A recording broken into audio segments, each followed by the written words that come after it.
Professor Amjad नज़ीर नाजुक YouTube के channel इनकशाफ से आपकी खिदमत में हाज़िर है। आज मैं एक नया प्रोग्राम शुरू कर रहा हूँ, ज्ञान जल। ये एक मालूमाती प्रोग्राम है। ज्ञान जल हमारा नस्बुल ऐन ये है, समाजी, इल्मी, साइंसी, अदबी मालूमात बराए जिंदा दलाने आलम। हम इसी मौजू को या इसी मकसद को सामने रखते हुए ज्ञान जल में आपसे मुखातब हुआ करेंगे। नस्बुल ऐन हमारा ये है, समाजी, इल्मी, साइंसी, अदबी मालूमात बराए जिंदा दलाने आलम।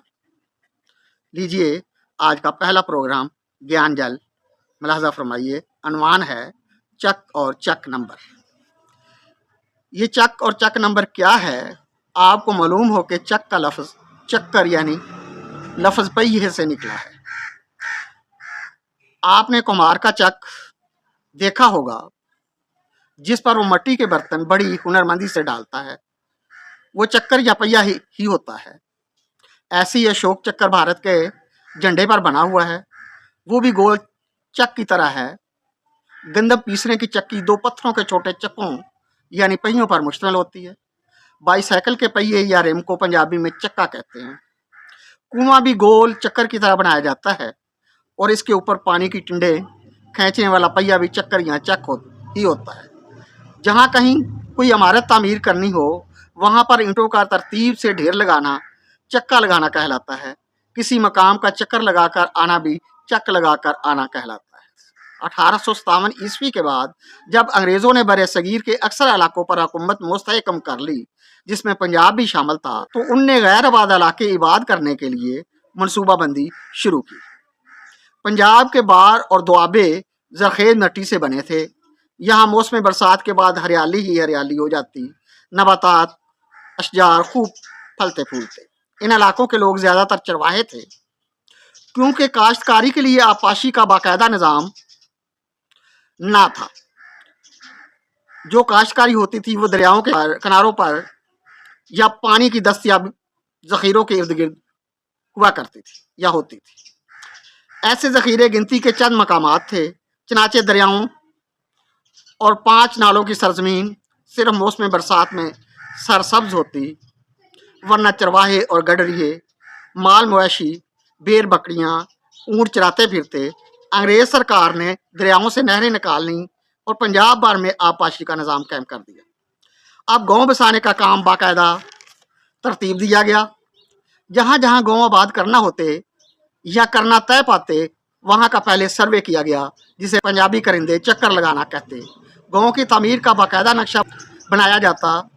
खुली गलियाँ और चौक बनाए जाते। दरमियान वाला बड़ा चौक ज़्यादा खुला बनाया जाता। वहाँ कुआं बनाने के लिए गोल दायरा या ईंटों का चक लगाया जाता और उससे एक नंबर दे दिया जाता, जिसे चक नंबर कहा जाता। वो गांव असल नाम के अलावा आसान तंजीमी मनसूबाबंदी के लिए उसी चक नंबर या गांव के नाम से पहचाना जाता। चक नंबर के साथ नहर की उस ब्रांच का नाम भी दर्ज किया जाता, जिससे वो गांव और उसके खेत सराब होते थे।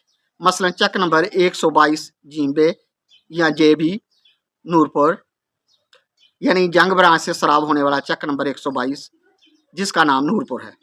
अलगर्ज हर गांव का असल नाम और चक नंबर आम बोलचाल में आ गया। रख ब्रांच के गांव रेबे या आरबी, गोगीरा ब्रांच के गांव गाहबे या जीबी वगैरह हमसे मासूम हो गए। अगर किसी चक नंबर के साथ एक से ज़्यादा बस्तियां मुंसलिक हो थोड़े थोड़े फासले पर, तो उस चक नंबर के एक से ज़्यादा गांव या बस्तियां उसी चक नंबर से पुकारी जाती। उर्फ़ आम में चक गांव या आबादी या बस्ती के मानों में भी इस्तेमाल होने लगा।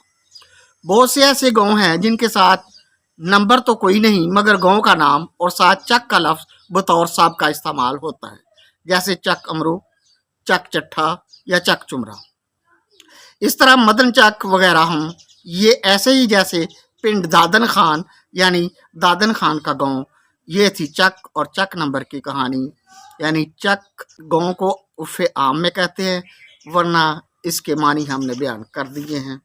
अल्लाह हाफ़िज़।